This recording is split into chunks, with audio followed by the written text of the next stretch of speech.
Hi, everybody. You're really off to the side a little bit. Oh, am I? Oh, let me scoot over. There we go. There's We scoot over at the same time. It's like we're on a track. It's nice. Sorry, we're Blair Witching you today and all. What does that mean? You really have never seen Blair Witch? I've seen the movie, but I don't know it as a verb. I'm Blair Witching you right now. What does that mean? Hey, it's the Nicole language. Get on board. I have my own dictionary. It's just like Did a you know flashlight beneath my chin. I'm so scared right now. Scared. Hold on, let me get a flashlight. Oh, wait, I don't have one. Sorry. No. Okay, everyone. Well, thank you for tuning into the Nicole and Craig show. Ooh, Colleen's on already, and Steve. Hi. How are you guys? That was just for you, Colleen. Yeah, right? I didn't do it. Anyway, okay, 5 tips for dealing with other realtors. We actually get a lot of input on this one, so I think this one is going to be mostly boils down to communication, right? Yeah, I think so. Yeah. You can't over-communicate with your other agent. Oh, you can. Well. But I've never had it. Yeah, me neither, so I'm just saying. Yeah. Okay, so I think we should get going. That's fine. I thought you were starting right in, so. I'm starting right in. Number 5, the golden rule. What's the golden rule, Nicole? Treat others how you want to be treated. Treat them how you want to be treated. If everybody did this, I would have a happy day with real estate all day long, every day. Every day would be a sunny day. Yes, it would. One thing I say this, treat others with respect. I mean, it's so obvious. We've all went through the same test. We've all, jumped through the same hoops, so to speak. So, play nice. Yeah, I think that sums that one up. One thing I would say is, now I don't think you agree with me on this one, but, if you call another agent, give them a chance to respond. I hate when I get a text, a phone call, a voicemail, a call at the office, like someone's trying to track me down. If I can't call you back instantly, I'm on the phone, so don't just try me at the office like all of a sudden that's going to work. Yeah, I don't agree with that. So she does not agree. If we, it's gonna be our if first I want something from you, fight. Basically, yeah. I picture like the big boxing gloves. Anyway. You'd win. Yeah, probably. So, basically, if I send you an offer, I want a response to say that you at least received it in an hour or two. I'm not going to wait 24 hours to be like, hey, did you receive my offer? Because in this market, your offers sometimes are only 6 or 8, hours long sometimes. I know it's slowed down a little bit, but in the heat of the season, I will call and blow up your phone. So I'm sorry, Craig, I don't agree with that. I think you gotta respect other people's time. I don't think that's a good example to set. Yeah, well, we have to agree to disagree on that one, I think. Okay, agree to disagree. Number 4, agree to disagree. See how much respect we have for each other? We do. Okay, number 4, watch what you say. Now this is a big one, Nicole. This would be, I'll tell you, my thing is, throughout most of my career, I've been more of a listing agent than working with as many buyers. I was working with more sellers. I can't tell you how many times an agent has given me an offer, emailed an offer over, and then they said, hey Craig, just get me a counter offer. This is just where their starting point is or something. And I hate when they tell me stuff like that, because it's like now I have to tell my seller, hey, look, they're gonna, even if my seller would have accepted that offer, just them saying that, now I got to tell my seller, hey, we can counter them and they'll get more. Yeah. So don't say that to other realtors, everyone. Just remember, the stuff we go back to ethics, your fiduciary responsibility, all those kind of things. Even if you're familiar with an agent, you have to watch what you say. Remember what you're telling them. Sometimes even if the person has a family or kids, or you just never know, the information that you give out about your buyer or seller may sway the other side of negotiating. So just be really careful when you're negotiating and what you talk about. Yeah, even think about things that you would think maybe are kind of not a big deal. Like maybe a couple are getting divorced and they're moving into separate places. Unless they actually authorized you in writing to disclose that, you really can't disclose that. So you have to be careful what you say, because some agents may take that as they're more desperate. Well, that, and then maybe your buyer knows a friend of a friend and nobody knows that they're getting a divorce and it's a secret, and now all of a sudden the secret's out because you gave information that you shouldn't. So you just always need to think 10 steps ahead of the information that you're giving, what the consequences will be. Yeah, so keep secrets. If I told you something, don't tell everybody else. Truth. No, okay, let's move on. Number 3, you ready? Yep. What's number 3? Help new agents. I always like to do this. A lot of times you get an offer or you're giving an offer and you can tell the agent just doesn't know what they're doing, right? Or you get an offer that has kind of holes in it or whatnot. Always be respectful of the other agent, and just have a phone conversation with them, like, hey, you know what, we're missing this piece, and sometimes the agents will just say, hey, I've never done this before, right? So that you may carry a little bit more weight, but we were all new once, so just kind of remember that when you're dealing with new agents.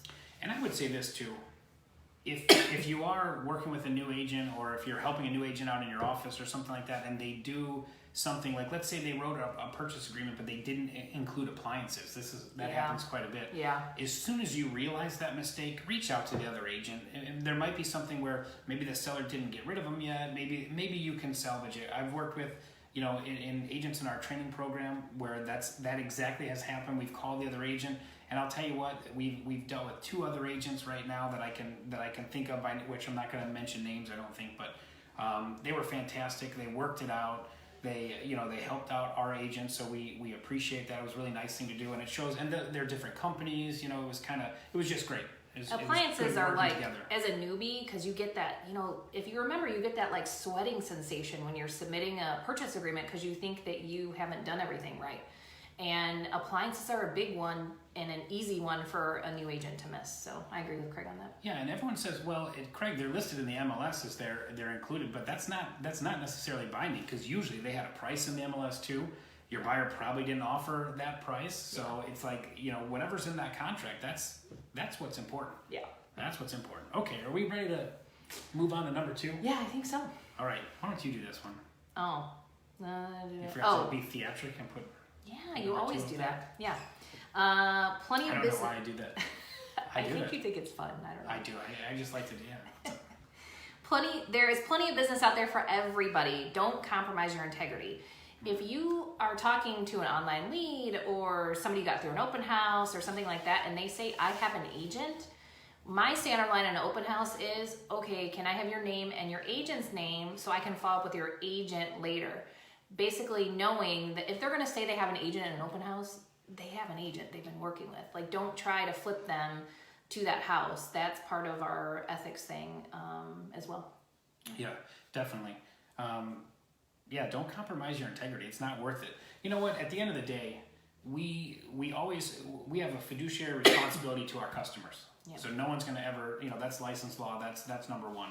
But secondly, you have a duty to deal with the other realtor respectfully and honestly also. Right. So that's another thing. Keep that in mind. I guess just keep that in mind. Don't compromise your integrity. At the end of the day, that customer is going to be out of your life within the next 3 to 6 months or something like that. With the exception of, we like to stay in touch with our past clients through, mailing or talking occasionally. But that realtor, they could sell another house for you that next day. So the realtors, we're going to be in this business together. So treat them better. Yeah, protect your reputation, because your reputation is what you have, and other agents want to work with other agents that they know make the deal smooth, that have integrity, and that have helped them on deals before. So it makes a smooth transaction and a lot less work for everybody all around. All right, are we ready for the grand finale? Are we ready for that? Are we? Yes. I think we're there. I think this one's common sense and should be number 1 on everybody's list. Communicate. Okay. This is what we were talking about. I even wrote it in all caps. Can you see that? You can see that. You gotta go up some. That's all right. Yeah, that's all right. Take my word for it. I have integrity. All right. Return phone calls. Yes. We all know of an agent that didn't return phone calls in a timely manner. And I've done it in the history. 17 years. I've done that too on accident. Yeah. Or things get busy and voicemails stack up. If you're a realtor and your voicemail's full, that's frustrating. That is very much so. That's not good. If your customer calls you, what do you expect them to get from that? Yeah. It's or other agents calling you, and normally, sometimes other agents' voicemail's full. I guess it's full. You know what I mean? I don't know on that one. No business today. Their voicemail's full. Like, all right, really? All right. I'm trying to be nice today. Now, okay, Nicole. Let me ask you this though. My next thing I was going to say is respond in a timely manner. What is a timely manner?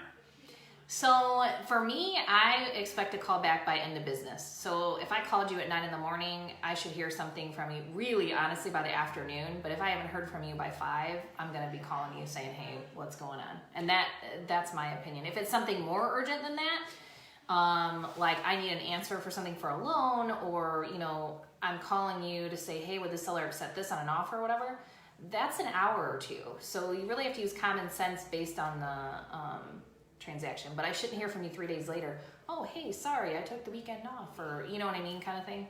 Yeah, I think the way mortgage companies process mortgages right now and things like that, like if you, a 3-day wait, you know, that could interfere, that could slow down the transaction, that could miss our closing date. Yeah, you can miss your closing date and have to get an extension, which could, you know, you got buyers and sellers that have moving trucks lined up. Yeah. I mean, it could be a big catastrophe. Yeah, logistics, awful. Yep. And then another thing I would say, and now this is important, don't respond angry. You know, you're gonna say something maybe that you shouldn't say, or you're going to be disrespectful in a manner that maybe is not going to be conducive to the transaction and to your client's best interest and things like that. So take a minute, calm down. I think that's really one of our greatest values in the transaction, is because we buy and sell, or we help people buy and sell houses every day, we can be this voice of reason, this calm, right, collected, cool voice to help the, you know, the buyer and the seller navigate the waters of the transaction. Yeah, don't buy into the angry emotions of your seller or buyer, because in the end, it's not going to help anybody. And if you need to take a minute because you are emotional, or you're angry, or you're upset, or whatever, take a minute. And that may be at 5 o'clock, you don't respond until the next morning because you need to sleep on it overnight to calm down. But don't respond in anger, because it's not going to do anybody good. You still have to work on the transaction. The transaction still has to close, and you still have to get there. So responding emotionally isn't going to help anybody. That's a true story. Yep. Yep. Been there, done that. She's been there, and she's done that.